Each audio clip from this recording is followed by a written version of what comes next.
Magandang hapon mga kabay. So meron pa akong estimate ngayon. 39536 yung job number.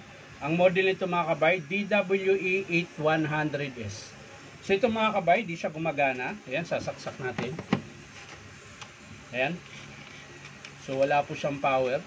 Ayan. So titingnan natin mga kabay. So tara, samahan nyo po ako. So ayan mga kabay, nabuksan na po natin yung kanyang screw.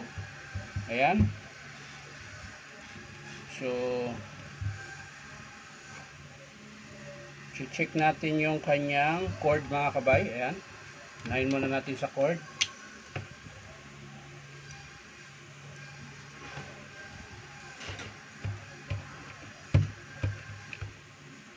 So yung tester mga kabay, ayan, buo po yan. So testerin muna natin yung kanyang tawag nito, yung kanyang cord. So unahin natin yung kabila. So wala siya dito yata sa kabila. So yan, meron mga kabay, oh. Yan. Yan, pumapalo siya. So buo po yung kabila. Dito tayo sa kabila. Sa blue. Sa blue na blue.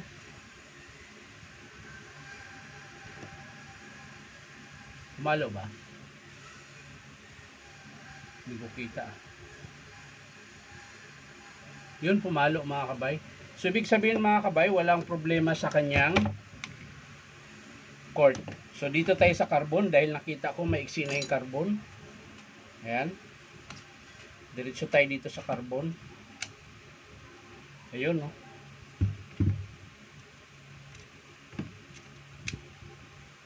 So ayan mga kabay.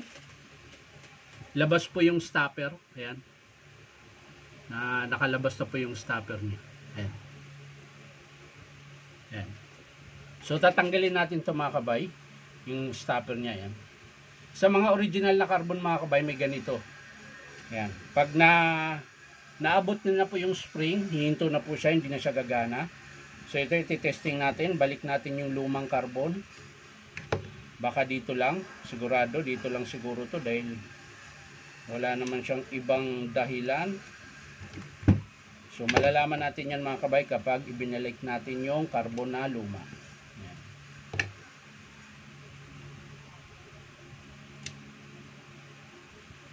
So yan mga kabay, titesting natin. Saksak natin, paanda rin.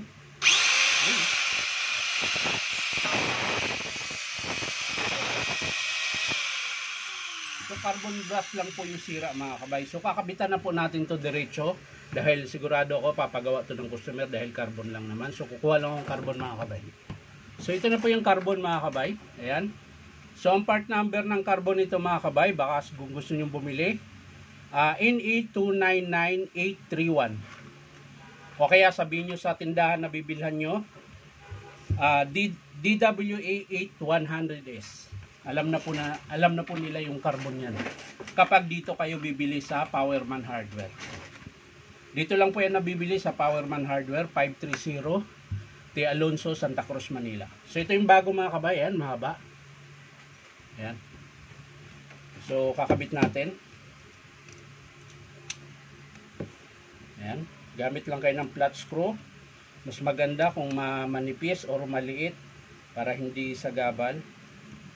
So tinamad na ako maghanap ng flat screw na maliit kaya ito ng malaki ginamit ko. So tutulak lang natin yung terminal. Ayan. Ganon din po sa kabila. Hindi pa pala nakalas. Ayan.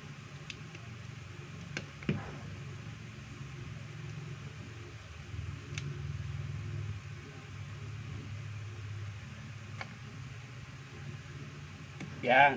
So ayan mga kabay, testing natin ulit. Bago na po yung carbon niya. Ayan, kung mapapansin mo. Ayan, mahaba na po yung carbon. I-testing natin ulit.